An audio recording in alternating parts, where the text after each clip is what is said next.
Now, what's crazy is most people look at cars like this as the depreciating assets.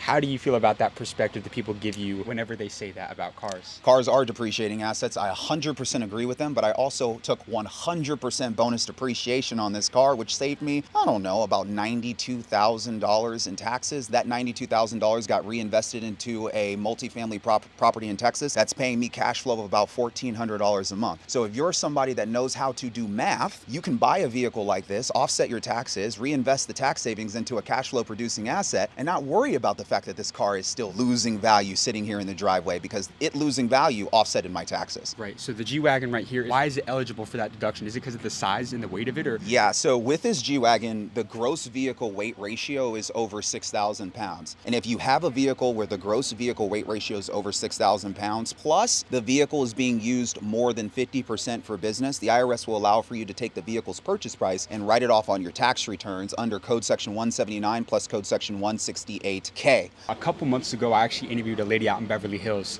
and she was coming out of a G-Wagon. I asked her, what she did or how much money she made, and she's, let's just say, at least 10 times what a G-Wagon is.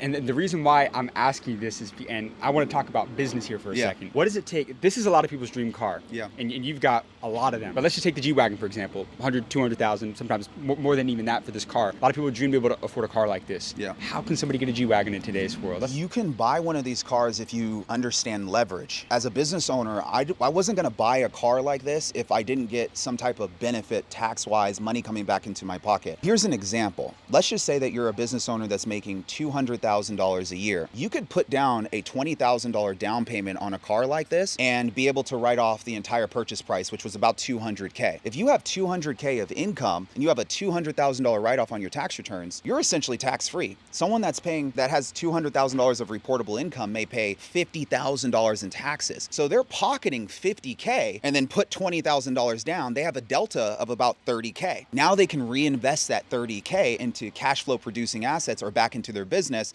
that can help them make more money. For somebody that's going to buy a car like this, I would highly recommend that you do so with leverage. You brought up leverage. Yeah. There's a big debate in business. Good debt versus bad debt. What's your thoughts on debt as a business owner? Yes, there's good debt and there's bad debt. There's bad debt, which is consumer debt, credit card debt, high interest rate debt. That's the type of debt you want to avoid. And then there's good debt, which is debt in the form of loans, like buying a house. The reason why that is considered good debt is because you're parking your money into an asset that could appreciate over time, and you have the ability to borrow against the property. The reason why I love real estate is because I can take out cash out refinances or HELOCs, which means that even though I put my money into a property and I took out leverage, I may be able to pull out more than what I put into the property because of leverage. And that's why I love real estate. Many wealthy entrepreneurs have built their wealth by reinvesting into real estate over and over and over again. And God forbid something happens to them, their heirs pick up those properties, but sometimes they pick up those properties with no debt on the deal. And so when you think about it, the person that was living leveraged debt to build up this entire real estate portfolio and then passes it off to their heirs, sometimes without any debt on the deal. Yeah. So